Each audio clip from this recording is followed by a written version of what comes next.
ఓం. శుక్లాంబరధరం విష్ణుం శశివర్ణం చతుర్భుజం ప్రసన్నవదనం ధ్యాయేత్ సర్వవిఘ్నోపశాంతయే. హరి ఓం. శ్రీమహాగణపతయే నమః. ధ్యాయామి, ధ్యానం సమర్పయామి. హరి ఓం. అమ్మలగన్నయమ్మ ముగురమ్మలమూల పుటమ్మ చాలా పెద్దమ్మ సురారులమ్మ కడుపారడి పుచ్చడియమ్మ. తన్నులో నమ్మిన మనంబుల వేల్పుల మనంబుల ఉండెడి అమ్మ. దుర్గమాయమ్మ కృపాబ్ధిసుత కవిత్వ మహత్వ పటుత్వ సంపదల్. కృపాబ్ధిసుత కవిత్వ మహత్వ పటుత్వ సంపదల్. ఈ ధనుర్మాస వేళ ఈ మంత్రమయమైనటువంటి ప్రాంగణంలో విచ్చేసిన మీ అందరి రూపంలో ఉన్న లక్ష్మీనారాయణులకు, ఉమామహేశ్వర స్వామికి సవినయంగా త్రికరణ శుద్ధిగా నమస్సులు తెలియజేసుకుంటూ, ఈ సందర్భంగా మన ధర్మానికి గురువులైనటువంటి, జగత్తుకే గురువులు అయినటువంటి మన ఆదిశంకరుల పరంపర నుంచి వస్తున్నటువంటి గురువులైనటువంటి మన శ్రీ శ్రీ శ్రీ శ్రీ భారతీ తీర్థస్వామి చరణారవిందాలకు సవినయంగా నమస్సులు తెలియచేసుకుంటూ, నాకు ఈ జన్మకే కాదు జన్మజన్మలకు తరగని భక్త చింతన, దైవ చింతన అనే సంపదను ఇచ్చినటువంటి మా నాన్నగారు శ్రీ మోతరక గోపాలకృష్ణ శర్మ గారి చరణారవిందాలను కూడా స్మరించుకుంటూ, ఈ సందర్భంగా నా నుంచి శివతరమైన వాగ్వైఖరిని ప్రసరింపజేయమని ఆ పరాశక్తిని వేడుకుంటూ, ఈరోజు పరమ పవిత్రమైనటువంటి పావనమైన ఈ ప్రాంగణంలో మనందరం కూడా ఆ శ్రీకృష్ణ స్వామిని నారాయణీయం అనే మహాగ్రంథం ఆధారం చేసుకుని మనస్సు నిండా నింపుకునే ప్రయత్నం చేసుకోవటానికి ఇక్కడికి మనందరం సన్నద్ధులమై విచ్చేసి ఉన్నాం. ముందుగా నిన్న మనం చెప్పుకున్నట్టుగానే స్వామి యొక్క తత్వాన్ని, ఆ అమృతాన్ని హృదయంలో నింపుకోవాలంటే మనము అందరం కూడా అంతఃశుద్ధి చేసుకుని, అంతఃక్షాళన చేసుకుని మనస్సును శుభ్రపరుచుకుంటేనే స్వామి వచ్చి కొలువై ఉంటారు.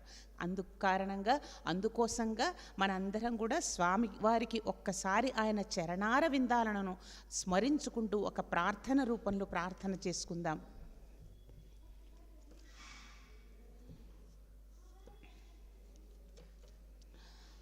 వసుదేవసుతం దేవం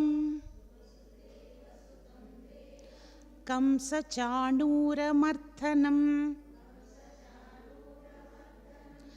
దేవకీ పరమానందం కృష్ణం వందే జగద్గురుం. కుటిలాలక సంయుక్తం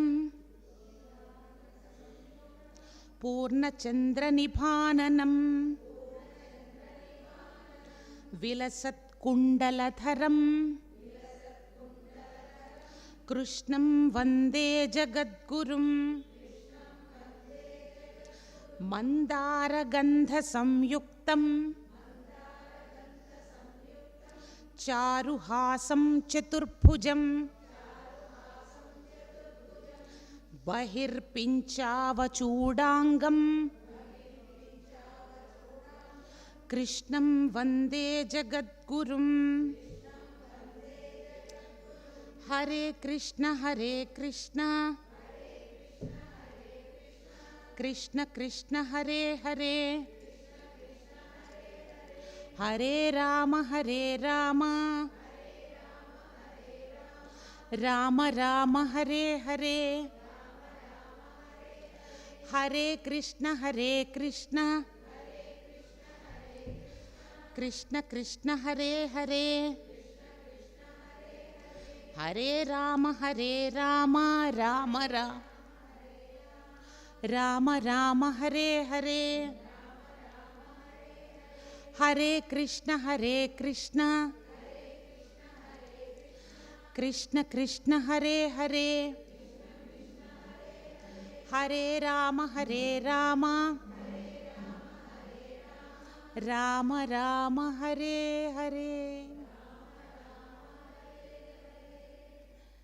అమ్మ, అందరం కూడా, అమ్మలు అయ్యలు అందరం కూడా నిన్న రోజు మనం చెప్పుకున్నట్టుగా ఒక సంకల్పం చేసుకొని ఒక అర్జీ అమ్మవారి శారదాంబ చరణారవిందాల ముందు ఉంచి మనం విషయంలోకి ప్రవేశిస్తూ ఉన్నాం. అలాగే అమ్మవారికి చాలా పనులు ఉంటాయి కదా, చాలా అంటే పంచకృత్య పరాయణ 5 పనులు ఆవిడ ఆయన ఇద్దరూ కలిసి చేస్తూ ఉంటారు. చాలా బిజీగా ఉంటారనమాట. అందుకని గుర్తు చేస్తూ ఉండాలి వాళ్ళిద్దరికీ. అందుకని ఈరోజు కూడా అమ్మ, మేమందరం కూడా ఈ శృంగేరి శారదా పీఠంలో నీ సన్నిధిలో ఆసీనులై ఉన్నాం. మళ్ళీ ఈరోజు కూడా కొత్తగా నీకోసం మా విన్నపాన్ని సమర్పించుకుంటున్నామమ్మా అని చెప్పుకొని మనం విషయంలోకి ప్రవేశిద్దాం.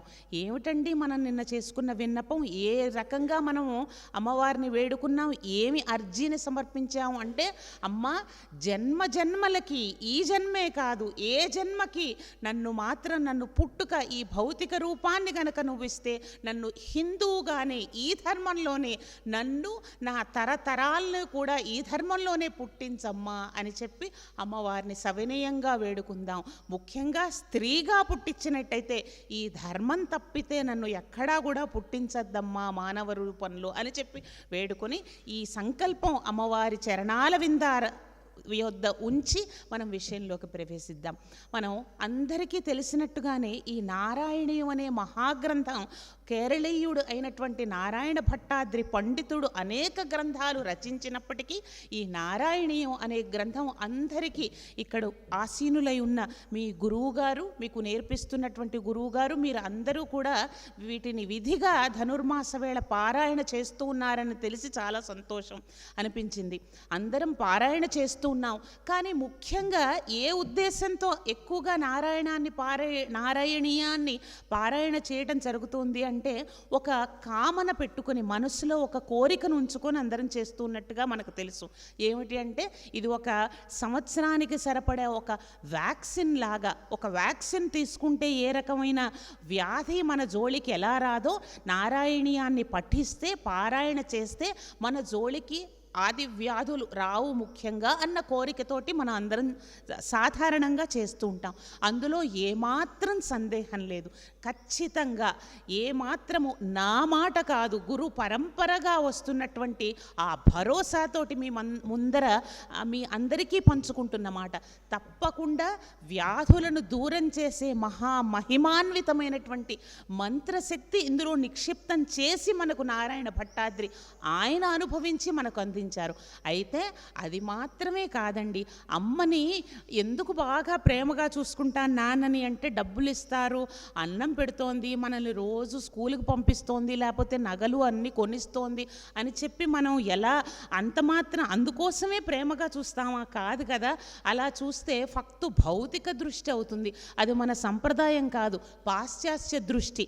ఎంతసేపటికి నాకు లాభం వస్తుందా, లాభం వస్తేనే చూస్తాను అన్నది భారతీయమైన ఆత్మ చేసే పనులు కాదు. భారతీయమైన ఆత్మ అలాగే పరబ్రహ్మను కూడా ఆరోగ్యం వస్తుంది కాబట్టి నేను చాలా విధిగా పొద్దున్నే కూర్చొని పనులన్నీ పక్కన పెట్టి చేస్తున్నాను అన్నది ఎంత చాలా క్రౌర్యం అనిపిస్తుంది కదా, భౌతిక దృష్టితో అనిపిస్తుంది కదా. అది మాత్రమే కాదు, అది ఆయన ఎలాగో, అమ్మ ఎలాగో అన్నం పెడుతుంది, నాన్న ఎలాగో ఏం కావాలో అవన్నీ మనకి ఇస్తారు. కానీ మనం ఇవ్వాల్సింది ఏమిటి? మనస్సు. స్వామి, నేను నీకు నా సమస్తాన్ని, మన రుద్రంలో కూడా చెప్తారు ఏమిటి, నమస్కారాలతోటి శివుణ్ణి అభిషేకిస్తాం, నమః అని. నమః అంటే ఏమిటి?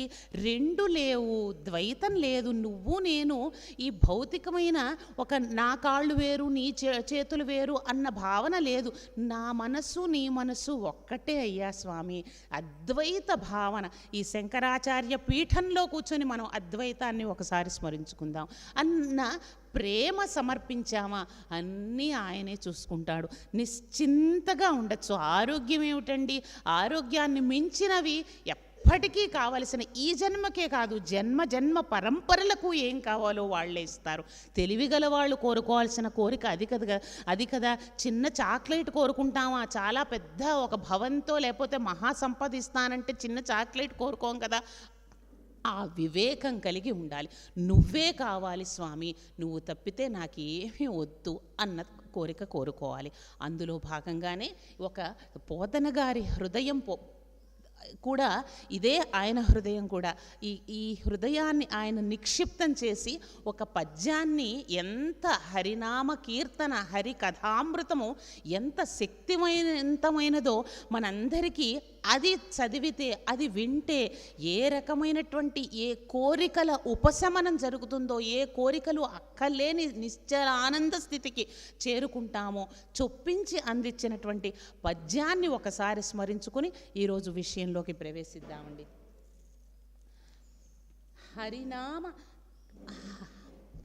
హరినామ కథ దావానల జ్వాలచే కాలవే ఘోరాక కాననములు. హరినామ కథన దావానల జ్వాలచే కాలవే ఘోరాఘ కాననములు. ఎంత గొప్పగా చెప్పారో, భరోసా ఇస్తున్నారు మనకు. చదవటంతో పాటే ఈ యొక్క హరి కథని వింటున్నా కూడా ఏమవుతుంది అంటే, కాలవే ఘోర అఘ కాననములు. ఎంతటి పోగేసుకుని ఉంటామండి. ఈ జన్మలోనేనా మనం చేసుకున్నది, జన్మ అనుకుంటూ ఉంటాం సాధారణంగా. అయ్యో నేను చాలా మంచిదాన్ని, ఎవ్వరికీ అపకారం చేయలేదు, చాలా మంచి పనులు చేశానని అనుకుంటూ ఉంటాం. కానీ కాదు కదా, ఈ జన్మ పరంపరగా ఎన్నో జన్మల నుంచి సంచితంగా పేర్చుకుని వచ్చినవి చాలా ఉంటాయి.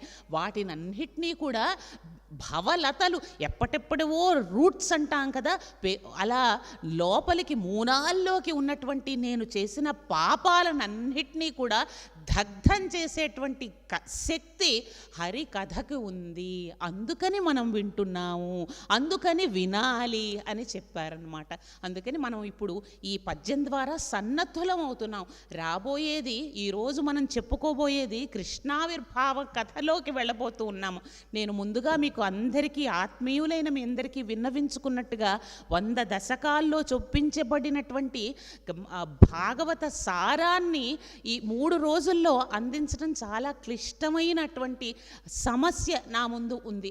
అయినా కూడా అమ్మ ఏది పలికిస్తే అది అన్నట్టుగా ఇక్కడికి ఆసీనురాలనై మీతోటి పంచుకుంటూ ఉన్నాను. అందుకని వచ్చే ఆ ఘట్టాలకు కూడా ఎంత పదునైనవో, ఎంత గొప్పవో మనం తెలుసుకోవటానికి, అవి విన్నా కూడా ఎంత మహత్తు కలుగుతుందో తెలుసుకోవటానికి ఈ పోతన గారి పద్యం మనకు ఒక ఆలంబనగా భరోసానిస్తుంది. మనం పోగు వేసుకున్నటువంటి జన్మల నుంచి పోగేసుకున్నటువంటి ఏవైతే ఒక దట్టమైన అడవి లాంటివిట మనం చేసుకున్న పాపాలు, అవన్నీ కూడా హరినామ కీర్తనకు దగ్ధమైపోతాయి అని ఎంత మనకు వెన్నుదన్నుగా వెన్నుతట్టి పోతన గారు చెప్తూ ఉన్నారు. వైకుంఠ దర్శన వాయు సంఘంబుచే తొలగవే భవ దుఃఖ తోయదములు. ఎలాంటివిటా మనవంటేట భవ దుఃఖ తోయదములు. ఎలాంటి దుఃఖాలయ్యా, ఒక దుఃఖమా మనకి? ఈరోజు పొద్దున్న మన పిల్లవాడికి ఆ టైంకి క్యారేజీకి పెట్టకపోయినా మనకు అది భవ దుఃఖమే. ఆయన గారు తిట్టినా భవ దుఃఖమే. ఆవిడ గారు మనల్ని నొచ్చుకునేటట్టు మాట్లాడినా భర్తలకు కూడా దుఃఖమే. చిన్న చిన్నవే పెద్ద పెద్దవి కదండి. ఎవరికి బావిలో కప్ప అదే ప్రపంచం అనుకుంటుంది. ఎవరి దుఃఖాలు వాళ్ళవి, సుఖాలు చాలా కొంచెం సేపే ఉంటాయి కదా. అయినప్పటికీ కూడా నా భవ దుఃఖము అవి తీరేనా, తెరపి లేకుండా వస్తూనే ఉంటాయి. అలాంటిది దాన్ని మేఘము తేలిపోతూ ఉంటుంది, మళ్ళీ వస్తూ ఉంటుంది కదండి. అందుకని పోల్చారట్లా. భవతోయదములు ఇలా వస్తూనే ఉంటాయి. ఇవన్నీ కూడా తొలగిపోతాయి. ఎలా తొలగిపోతాయంటే ఆ వైకుంఠ నామ స్మరణ చేస్తేనే తొలగిపోతాయని చెప్పాడు. వైకుంఠము ఎప్పటికీ ఏ రకమైనటువంటి దుఃఖము, ఆకలి, రుజాగ్రస్తము, పాపము, ఏ రకమైనటువంటి నెగిటివిటీ, అశాంతి లేనిటువంటి ఆ అజరామరమైనటువంటి నిశ్చల ఆనంద స్థితి ఏదైతే ఉందో అది నువ్వే. నువ్వే ఆ వైకుంఠ ధామముగా చేసుకుని ఉంటున్నటువంటి వాడివి. ఆ యొక్క అది విన్నా కూడా, అది మనసులో తెచ్చుకున్నా ఎంత బాగుందండి. ఊహకే దుఃఖం లేకుండా ఉండటం, అశాంతి లేకుండా ఉండటం, ఎప్పటికీ ముసలితనం అంటే ముసలితనం శరీరానికి వస్తుందేమో, మనసుకి రాకుండా ఉండటం, అది పట్టని స్థితి. నా శరీరం ఇలా ముడతలు పడిపోతూ ఉంది. మొన్ననే అనుకున్నాను, మీతో ఇలా చెప్తున్నాను కాబట్టి, ఒక 15 ఏళ్ల క్రితం ఫోటో చూసుకున్నాను అనమాట. చాలా బాగున్నట్టున్నానే, ఏమీ ముడతలు లేవు, ఏం నలుపులో ఏమీ లేవు అని అనిపించినా మళ్ళీ లేదు వైకుంఠం గుర్తుకు రావాలి. అవన్నీ శరీరానికి వస్తూ ఉంటాయి, పోతూ ఉంటాయి. మళ్ళీ ఎక్కడికి ఏం బ్యూటీ పార్లర్కి వెళ్ళకూడదు అని వెంటనే మళ్ళీ మనస్సు ఇది సహజమైనది అని అనుకుంటూ ఉన్నా. అంటే నన్ను ఏమి బాధించలేదనమాట ఆ ఫోటో. బాధించకుండా ఉండే స్థితి ఎందుకు వస్తుంది? ఇదంతా కూడా పరమాత్మ ఇలా జరుగుతుంది నాటకము అన్న దృష్టి అలవరుచుకుంటే వస్తుందని ఇది ఎంతో గొప్పగా చెప్పారు. వైకుంఠాన్ని నువ్వు తలుచుకో, అశాంతి రాదు, ఏ రకమైన దుఃఖము రాదు, ఈ శారీరకమైనటువంటి రుగ్మతలు నిన్ను బాధించవు, ఇది ఇలా కదిలిపోతూ ఉంటుంది అన్న భావన నీకు కలుగుతుంది అనే మనకి ఈ పాదంలో కూడా, రెండో పాదంలో కూడా పోతన గారు భరోసానిస్తూ ఉన్నారు మనకి. కమలనాభ ధ్యాన కంఠీరవంబుచే కూలవే సంతాప కుంజరములు. ఎంతటి తీయటి తెలుగు మాధుర్యం. నిన్న మనం చెప్పుకున్నట్టుగా ఇవన్నీ కూడా ఒక ప్రయోజనం కాదండి. ఒక ప్రయోజనం మల్టీవైటమిన్ ట్యాబ్లెట్ అంటాం కదా, ఒక ట్యాబ్లెట్ వేసుకుంటే చాలా అన్ని రకాల వైటమిన్స్ వెళ్ళిపోయినట్టుగా, మల్టీ టాస్కింగ్, ఒక పని చేస్తే అన్ని ప్రయోజనాలు ఉన్నట్టుగా మన వాంగ్మయం అంతా కూడా అంతేనమాట. ఒకటి చదువుకున్నామా, ఒకటి పట్టుకుంటే సమస్తాన్ని పట్టుకున్నట్టే. ఎంత అద్భుతమైనటువంటి తెలుగులో మనకు మన మాతృభాషలో చెప్పారు.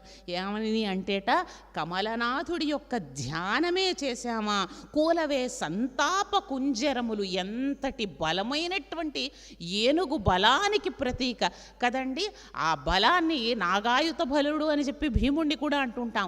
అంతటి బలం చూస్తేనే మహాద్భుతంగా అనిపిస్తుంది. ఒక ఏనుగు కనిపించంగానే నిజంగా మనస్ఫూర్తిగా తన్మయులమై నమస్కారం చేసుకోవాలి. అంత బలాన్ని, బలవంతమైన ఒక ఆకారాన్ని స్వామి సృష్టించాడు. చాలా బలానికి ప్రతీకమైనటువంటిది దేంతో పోల్చారు? మన సంతాపాలతోటి. ఎప్పటికీ బాధే. మొన్న కొన్ని రోజుల క్రితం ఒక ఆవిడ సంతోషంగా చెప్తూ ఉన్నారు, మేము ఒక విల్లా కొనుక్కున్నామండి అని. చాలా సంతోషం అమ్మ. గృహప్రవేశం అండి, చాలా సంతోషం అమ్మ, తప్పకుండా మీరు, ఆవిడ ఇంకా రండి అని అనలేదు, నేనే అనేసాను, తప్పకుండా వస్తామమ్మా, బాగుంది, సంతోషం అనేసాను. వెంటనే మూడవ మాట ఏం చెప్పారు అంటే, ఏం సంతోషం అండి, మళ్ళీ నెల ఈఎంఐ కట్టాలి కదా అనేసారు. ఇంకా కొన్ని సెకండ్స్ కూడా అయిపోలేదన్నమాట ఆవిడ సంతోషకరమైన మాట మనతో పంచుకో. కుంజరాలు ఏనుగులతో పోల్చారు మహానుభావుడు. వాటినన్నిటిని కూడా ధ్యానము. స్వామి ఉంటే ఏం కావాలండి? ఏమీ అక్కర్లేదు. ఆ ధ్యానము అది చాలా అనుభవైక వేద్యము. అది అనుభవించాలి. అనుభవించిన వారికి తెలుస్తుంది ఆ దుఃఖము. ఏమీ అక్కర్లేదు. స్వామితోటి వెళ్ళి అమ్మవారి పటం ముందరో, విగ్రహం ముందరో చెప్పుకుంటే చాలండి. మనకు చాలా పాల్పబుల్ అన్న ఆంగ్లము మాట ఉపయోగిస్తున్నాను, నన్ను క్షమించండి. మనకు ఏదైనా కూడా పట్టుకుంటే, ముట్టుకుంటేనే మనకు ఉన్నారు అని అనిపిస్తుంది. కానీ మన పట్టుకోటానికి, ముట్టుకోటానికి పరబ్రహ్మ ఒదిగే విషయం కాదు. అయినా కూడా మనము నిన్న అనుకున్నట్టుగా ఒదిగిపోయి నామంలో విగ్రహం రూపంలో వచ్చేశారు దయతో.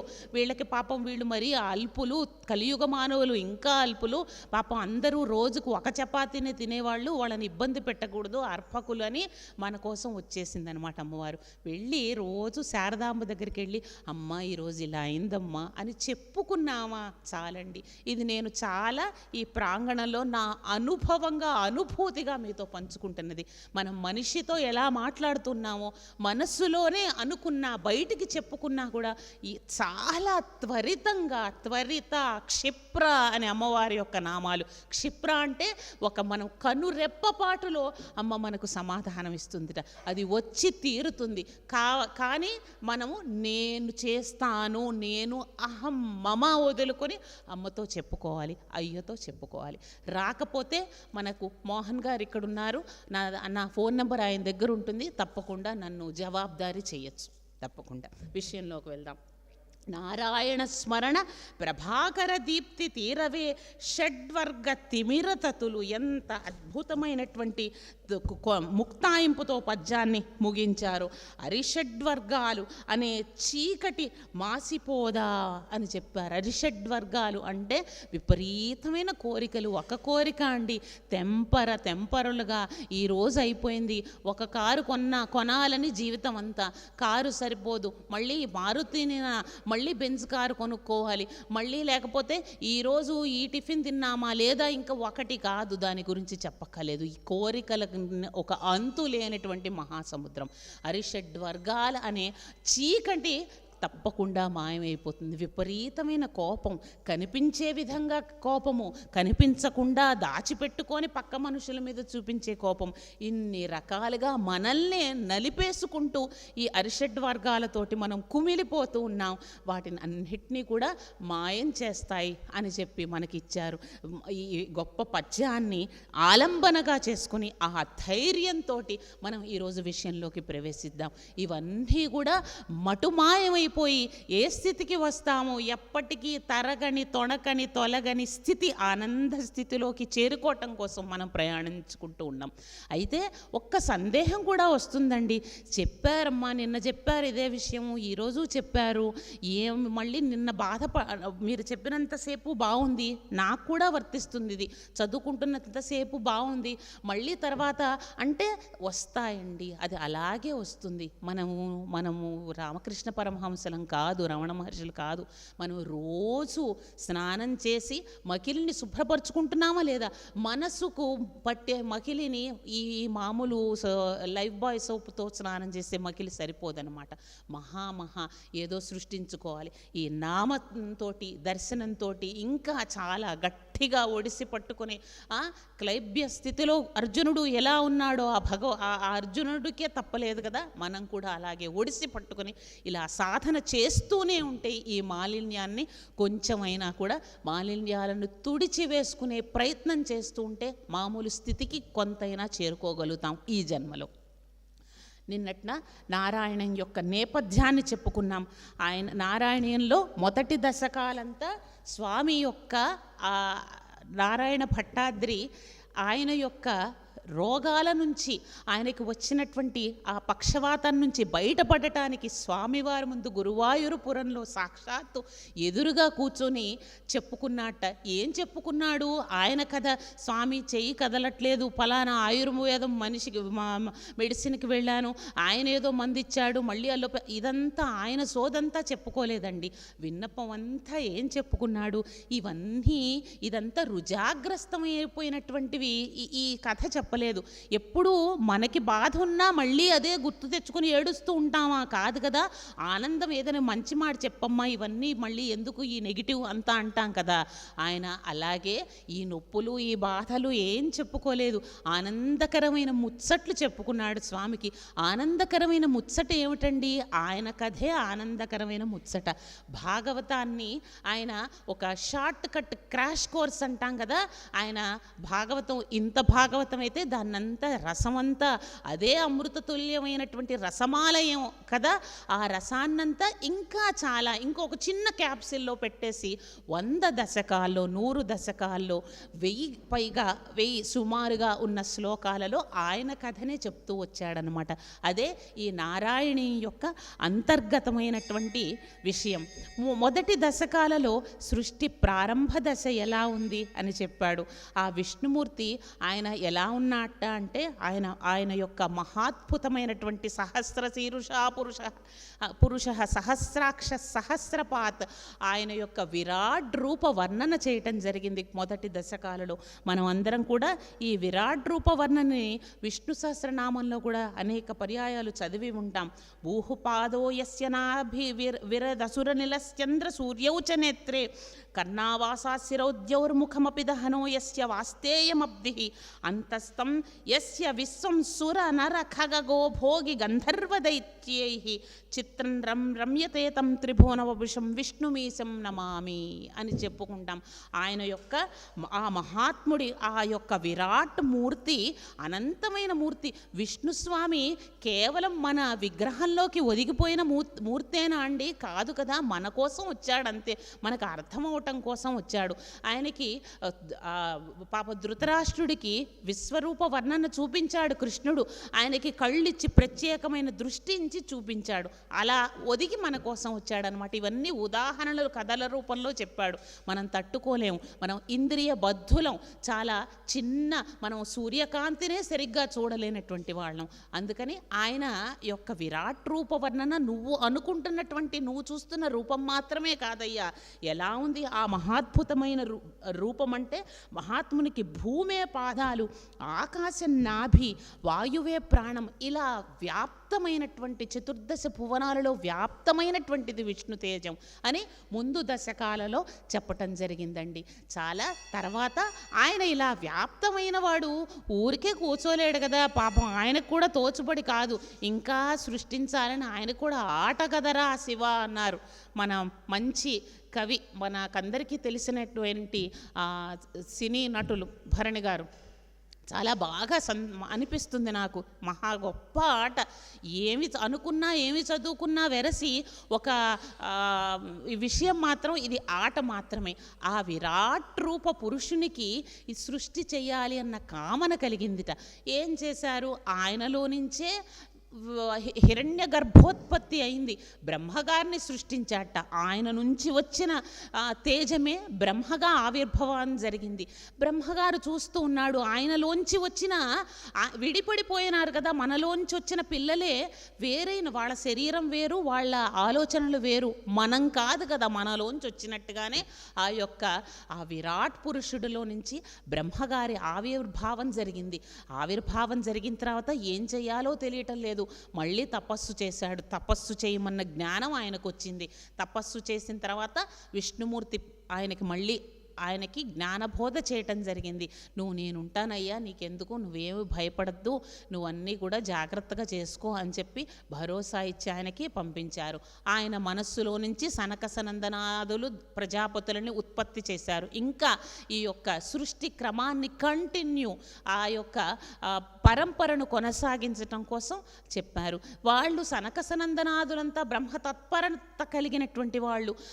వాళ్ళేం చేస్తారండి, మా వల్ల కాదు, ఇదంతా భవసాగరం అనేది ఎంత తెలిసి మేము చేయలేమనుకుంటే వెరసి మళ్ళీ ఆయన ఏం చేశారు? బ్రహ్మగారే ఒక స్త్రీగా పురుషుడిగా ఆయనే విభజించుకొని సృష్టి క్రమాన్ని చేయటానికి ఉపక్రమించారు. బ్రహ్మనే మనకు మొట్టమొదటి మనువుగా స్వయంభూమనువు శతరూపగా విడిపోయి ఆ క్రమం నుంచి రావటం మనకు ఇందులో నారాయణీయంలో తెలుస్తుంది. నిన్నటి రోజున శతరూప స్వయంభూమనుకు ఎంతమంది పిల్లలు ఉన్నారు? ఉత్తానపాదుడు, ప్రియవ్రతుడు, ప్రసూతి, ఆకూతి, దేవహూతి అని చెప్పుకున్నాము. దేవహూతి కర్దమ ప్రజాపతిని వివాహం చేసుకోవటం, వారిద్దరికీ కపిల మహర్షి పుట్టడం. కపిల మహర్షి ఎంతటి గొప్ప కౌన్సిలింగ్ను తల్లికి ఇవ్వటము నిన్నటి రోజున మనం చెప్పుకున్నాం.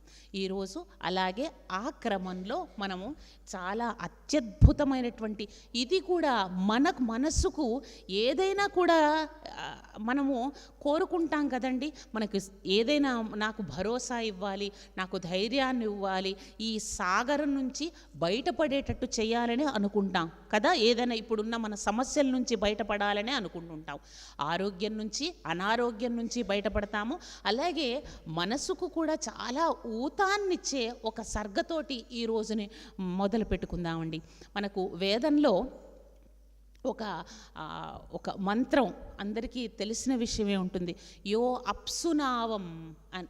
ఎలా అయితే కింద అగాధం ఉంటుంది, సముద్రం, మహాసముద్రం, అయినా కూడా పడవ ఎలా వెళ్ళిపోతుందండి? తొణకకుండా వెళ్ళిపోతుంది. తొణికింద ఏమవుతుంది? కిందకు వెళ్ళిపోతుంది. తొణకకుండా ఏ రకంగా తీరాన్ని చేరుకుంటుందో, నమస్తారాయ, తారా అంటే తీరాన్ని ఏ రకంగా చేర్చేవాడివి నువ్వు నన్ను చేర్చు స్వామి. తీరం అంటే ఏ రకమైనటువంటి బాధలకి తొడగకుండా ఏ రకంగా తీరాన్ని చేరాలనుకుంటామో ఆ స్థితికి మనకన్ని తీసుకువెళ్ళే గొప్ప దశకాన్ని ఈరోజు మనం ఒక్కసారి అందరం కూడా తలుచుకుని ముందుకు వెళదాం. ఏమిటి అంటే అది చాలా గొప్ప. అందరూ అమ్మ 88వ. Thanks for watching. Please comment, like, share and subscribe our channel.